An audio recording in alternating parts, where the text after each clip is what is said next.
It's Wednesday, July 21st, and this is now on HNN. You know, I mean, it's really unfortunate on Taylor's behalf, and we all know him really well. Looks like Punahou graduate Taylor Crabb's Olympic run is over before it even started. He joins a growing list of athletes who tested positive for COVID. If the residents are saying, take it down, let's go and take it down already. The debate over what to do with the Stairway to Heaven continues. The city council is closer to a vote that could have the famed stairs removed. Plus, we'll take a look at the best and worst Olympic mascots. These stories and more coming up on This Is Now.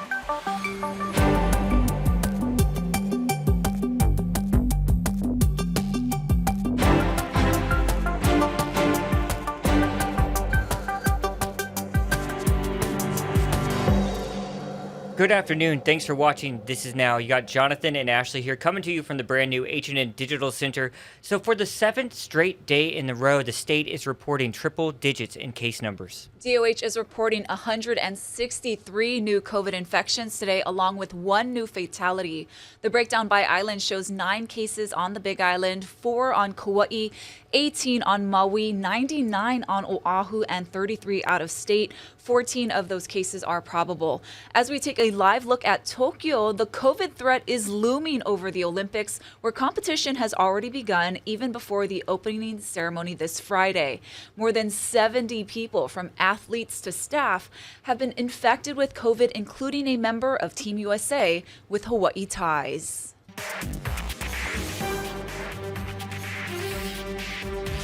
U.S. men's beach volleyball player Taylor Crabb, who's a Punahou graduate, will not participate in the Tokyo Olympics after testing positive for COVID-19. That's according to NBC News.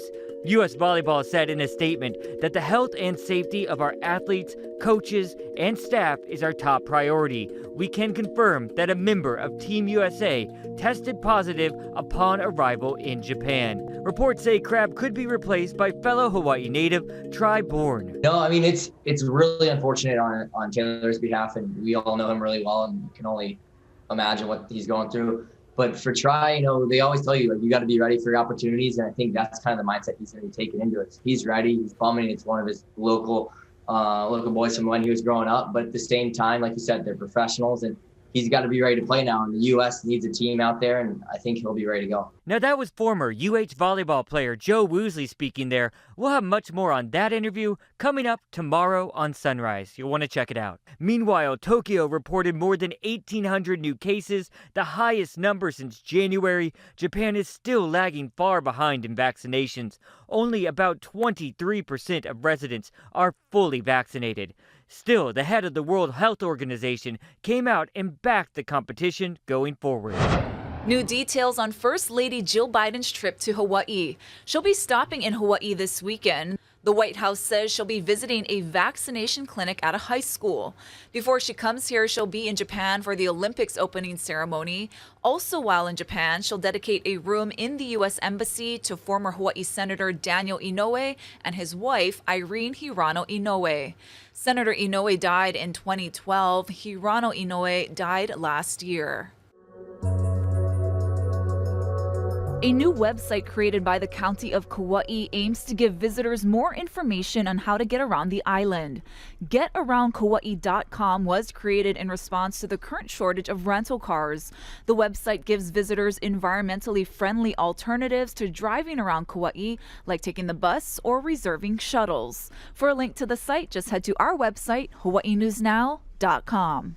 To the Valley Isle now. The councilwoman who introduced a bill to temporarily stop the building of hotels and resorts said the mayor's veto is short-sighted. Mayor Mike Victorino vetoed Bill 60, saying it failed to address short-term rentals, which he says accounts for the majority of visitor accommodations. He said the bill also opens the county up for lawsuits. Councilwoman Kelly King, who introduced the bill, said it would have been the first true measure to limit over-tourism. His standard line is there's nothing I can do.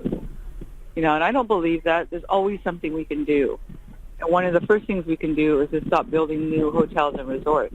I'm extremely disappointed in this attack, and also the attempt to assert this kind of veto technique to shut down something that actually has a chance of addressing our issues. The vote initially passed 6-2. Councilwoman King believes there will be enough votes to override the veto. Well, there's stunning new allegations in the Kealoha scandal. Civil Beat reporter Nick Gruby talked to Steve about it this morning on Sunrise. His story is titled "The Kealoha's Cocaine Parties and Oxycodone." Good morning, Nick. First of all, let's start with the article. And it starts with an alleged photo of Catherine Kealoha. What do we know about that photo, and just how bizarre is this? Well, thank you for having me on. Yeah, the prosecutors filed a new motion in the case against Catherine Kealoha's brother, Rudolph Puana. And one of the revelations that they make in that motion is that Catherine Kealoha, who was involved with her brother's alleged drug ring, had actually obtained cocaine, put it on her husband, Honolulu Police Chief Louis Kealoha's desk, and posed for a photo with it in order to win a bet with her and some of the other alleged co-conspirators in this case. Of course, they didn't include an image of that photo, but it's definitely something that caught my attention and apparently a lot of other people's too. Yeah, which leads to the allegations against Puana. And I know there's a lot, but if you could give us the cliff notes of what really stands out to you, Nick. Right. Well, so Rudolph Puana is Catherine Kealoha's brother, and he is an anesthesiologist, and he is alleged to have been running a drug ring out of a pain clinic that he had on the Big Island, and of course, like putting out thousands of pills of oxycodone and putting out fentanyl onto the streets and giving it to his friends who didn't need it, and they were then alleged to have used these pills and these drugs, selling them and trading them for cocaine so that they could have, quote, cocaine parties with Puana. At least that's, again, what the prosecutors are alleging. Yeah, there's so many different sidebars, but there's also some irony here because Puana and his friend had actually written a book. Am I correct here? That's right. So one of the people that prosecutors named as one of the alleged co-conspirators is Christopher McKinney. McKinney, of course, is a local author who's written a number of books about Hawaii, mostly fictional accounts. But a few years back, him and Rudolph Puana, who are childhood friends, they co-authored a book together called The Red-Headed Hawaiian, the inspiring story about a local boy from rural Hawaii who makes good. And of course, this was a biography of Rudolph Puana and his life growing up in Kahaluu. Yeah, and as this case unfolds, we're going to see a lot of the evidence. The evidence that was found through rehab, I believe it was something that he had confided in some of the people at the facility. Correct, yeah. Rudolph Puana had gone to rehab at Betty Ford Clinic, but when he came back, he actually met with prosecutors as part of what's called a proffer meeting. And that's where the prosecutors are trying to essentially get Mr. Puana to comply with their investigation and cooperate with their investigation. And according to federal prosecutors, he made a number of admissions during that meeting, including that he was himself an addict of alcohol and drugs, including cocaine and some of the controlled substances such as oxycodone that he had been prescribing to his friends. Yeah, and I'm sure, again, the article is called The Kealoha's Cocaine Parties and Oxycodone. We're looking forward to, I'm sure, a number of very interesting revelations. Nick Gruby, by the way, congratulations. I see you are a big Bucks fan. So, Bucks and 6. You called it. All right, thanks, by the way. You can read the full article at civilbeat.org and text 66866 for their newsletter. An update on yesterday's big story, a passionate show of support for the 3 Honolulu police officers charged in the deadly shooting of a teen robbery suspect. Ralliers cheered for the HPD trio as they left the courtroom. Demonstrators say the officers were justified when they opened fire on 16-year-old I Remember Psycap. The judge ended up throwing out motions to dismiss the murder and attempted murder cases for the officers. It was the first day of the preliminary trial, which won't lead to a conviction, but is expected to reveal new evidence in the case. Lynn Kawano has the latest. It was emotional inside the courtroom as well, at times as the deputy prosecutor and defense attorneys argued over motions that were filed. The court had to take up 2 motions ahead of the preliminary hearing, both filed by the defense. The first to disqualify Deputy Prosecutor Chris Van Marter, that was quickly denied. The second motion was to dismiss the case based on the way the prosecutor's office charged the officers, using a criminal complaint after a grand jury declined to indict them. Officer Jeffrey Tom is charged with second-degree murder. Officers Zachary Ani and Christopher Fetalusis are charged with attempted murder for the April 5th shooting that killed 16-year-old I Remember Sycap and injured his brother, who was also in the car. Prosecutors are handling the case in an unusual way, but the judge ruled it is proper to proceed. The prosecution in this case, which frankly, in probably the most glaring act of arrogance I've seen in 20 years of practicing law, said, you know what, we know better. We know better than this group of citizens. We know better than the grand jury. And we have more power than the grand jury. They think it's fundamentally unfair that a person can be charged with a crime after the grand jury has returned a no bill. They just think that's fundamentally unfair. And that's fine for them to have that view, but that's not the law. After the judge denied the motions, the preliminary hearing got underway. A trauma surgeon took the stand first, describing Sycap's injuries. The second witness, a doctor with the medical examiner's office, said 16-year-old Sycap had methamphetamine in his system and had multiple gunshot wounds. The third and final witness of the day, another HPD officer who escorted Sycap's injured brother to the hospital. The hearing will continue next Tuesday at 1:30. I'm Lynn Kawano, Hawaii News Now. All right, back out here live in the H&N Digital Center. Want to show you that live video feed we have coming in from Japan's capital city, where it is 7:12 right now, 12:12 here in Hawaii. It's 80 degrees there right now in Tokyo. Very similar temperatures to what we're seeing here as well. Let's turn it over to Guy Hoggy to see what the rest of the week's going to shape up like.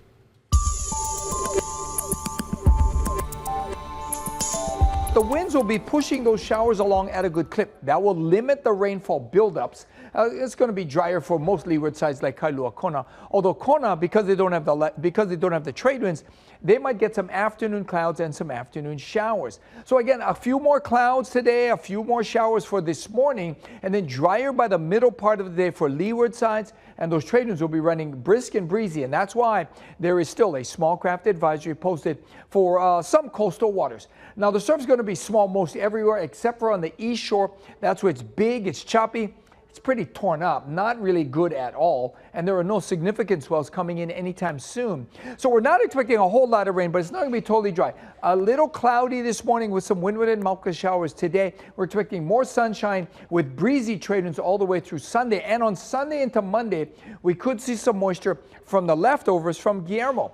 Otherwise, get ready for a long stretch of trade wind weather. We'll have more details on air and online. A city council committee called for the removal of the Haiku Stairs as the city parks director raised doubts about whether the Stairway to Heaven can ever be safely managed. For years, the stairs have attracted thousands of trespassing hikers across neighboring properties. Supporters of the stairs want the city to establish a system of managed access where hikers would pay enough for maintenance and security. But the parks director yesterday told council members that a management plan would be much more expensive and take longer than expected. Access is important, but it's also important to find appropriate locations, and it's been difficult for this community. But none of us want to deny access to recreational opportunities to people. So this is a very tough decision. If the residents are saying, take it down, let's go and take it down already. It's illegal, and they're breaking the law. The committee voted unanimously to urge the city to remove the stairs. There is $1 million in the city budget for the project. New at noon, longtime local broadcaster Kanoa Leahy will take over the play-by-play call of University of Hawaii football telecast on Spectrum Sports this season following the passing of Robert Kealoha last month. It'll be the first season on the football broadcast for Leahy after already having spent years as a primary play-by-play announcer for Spectrum's coverage of other UH sports. Leahy told Hawaii News Now, quote, "I am truly humbled to be following in the footsteps of two men who have served as mentors and inspirations to me in the late Robert Kealoha and of course my father Jim Leahy before him." Former University of Hawaii coach Rich Miano is expected to stay on as the color analyst, with Scott Robbs serving as the game's sideline reporter. Well, we first told you about this one last week right here on This Is Now. The Jonas Brothers are getting into the Olympic spirit. They have a 1-hour special airing tonight on KHNL. Mark Barger has a preview. Today, we are athletes, all going for the gold. The Jonas Brothers talk a good game for tonight's special. I'm going to destroy you both. Never, ever. They'll compete against each other in Olympic sports, track, gymnastics, and BMX biking. The competitive nature between the three of us is very high, no matter what it is that we're doing. I could do that. Oh, yummy! But their biggest accomplishment tonight, how you guys feeling? Awful. might be heightening appreciation for the real Olympians in Tokyo, including world record holder Sydney McLaughlin. She's one of several to offer coaching. You're running through the hurdle. You're not floating over like a butterfly. Whoa. It's been a lot of fun, and to be around these Olympic athletes is very humbling. The guys do manage some shining moments. The only triple-double my brothers know about is a burger, and they can't even finish that.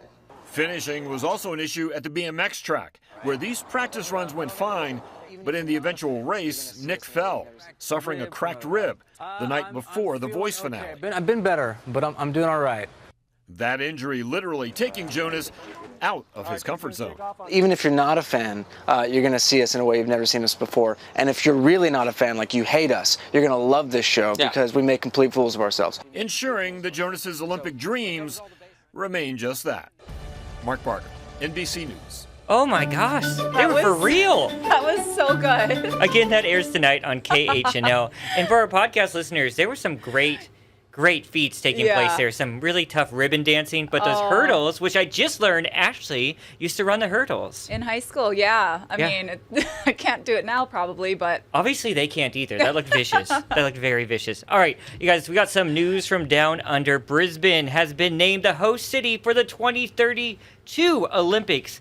And this has been a long time coming. Australian City has not hosted an Olympics since 2000, I believe. They also held, that was back in Sydney. Everyone remembers that cool Olympics, right? And then they also held it back in 1956. That was in Melbourne. Yeah. So go to our friends down under. That's exciting news. Yeah, that is.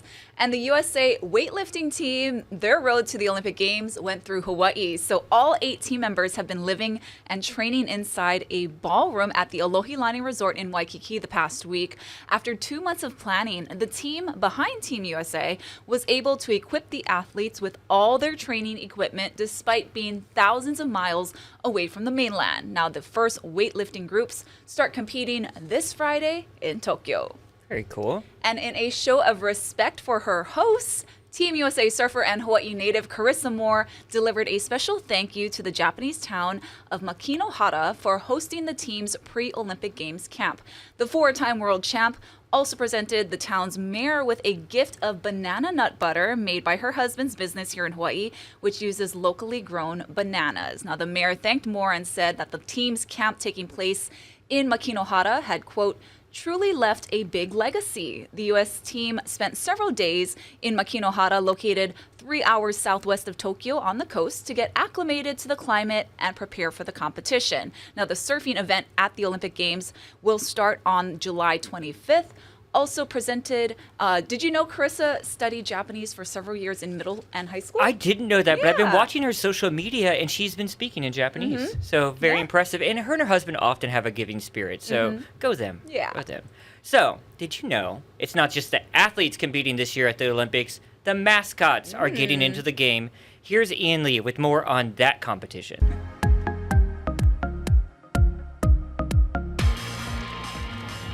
Even with their futuristic faces and rock star introduction, Tokyo's Olympic mascots are struggling to stand out. Mascot culture in Japan is serious business. The country loves the furry creatures that have a following worldwide, like Pikachu and old favorites Mario and Luigi. Olympic organizers hope Mirai Toa and Someti will help bring the Summer Games to life.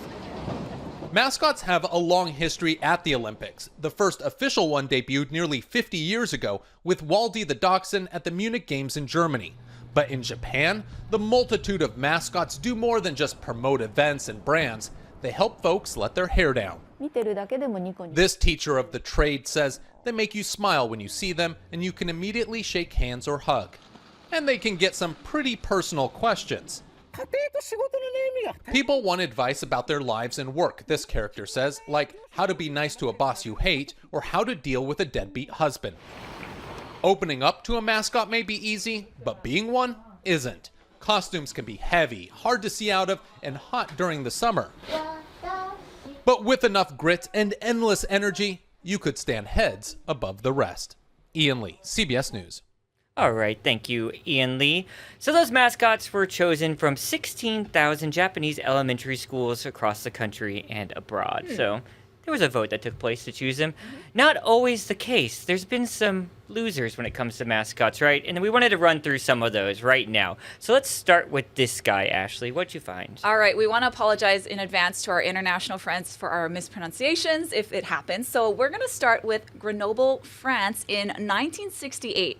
This is the unofficial mascot then, and for some reason, Olympic.org lists this on the mascot page with no information. So everything about this guy is very mysterious. The ominous number painted on the bottom there by his so-called feet, the odd location that's hanging from a floating doorknob, and that hair made out of Olympic rings. Beyond bizarre. Really, really, really is. Okay, so I want to take us to Barcelona in 1992. Meet Kobe. So he's supposed to be a mountain dog here, and he was named after an acronym, COOB. That acronym stands for Barcelona Olympic Organization Committee. Somehow that makes an acronym. I don't see the relation, but that's what they tell me. Well, that's a bad idea to name anything after an acronym, right? So patriotic, you know. So just look at him. He's sort of cute, but a lot of people just get angry at just how boring he was. Yeah. Yeah, and it looks like sort of like a comic strip character. Exactly. Yeah. What'd you find? Let's take you to Montreal, 1976. This is a mick. So a mick means beaver in Algonquin, which is spoken widely among the North American Indians in Canada. No facial features or discernible characteristics. It looks like, people have said, it looks like something your 8-year-old produced in a state of panic 10 minutes before their art project was due. So this was early on in the Olympic mascot game, but Montreal probably could have done better. Yeah, it looks like clip art. Really does. All right, let's go over to Greece. This could be one of those mispronouncings. Phevos. He's named after the Greek god of light and music, and he's next to Athena, the goddess of wisdom, protector of Athens. Everyone remembers that's where the Olympics were. So major props here for throwing it way back, getting those cool names in there, and throwing it back to the original Olympics. But look at this design. It's been called a Simpsons reject, which I see that, but also the size of their feet are just ridiculous. Oh my goodness. Yeah, I don't see Greek god or goddess in this drawing here. No. One more. Yeah, one more. Wenlock, London, 2012. So named after the town of Muck Wenlock in Shropshire, Wenlock was supposedly made from the last drops of steel used to build the Olympic Stadium in London. The eye is supposed to be the lens of the camera filming everything else. So not creepy. So people have said the goal was to design the most horrifying mascot possible. Congratulations to London. Everything about this, a little weird. And again, what it is with these artists taking design cues from The Simpsons. Well, that's what we got for you today here at This Is Now. We did a lot of research there. You guys will be back here tomorrow. And don't forget, Olympics right here on KHNL.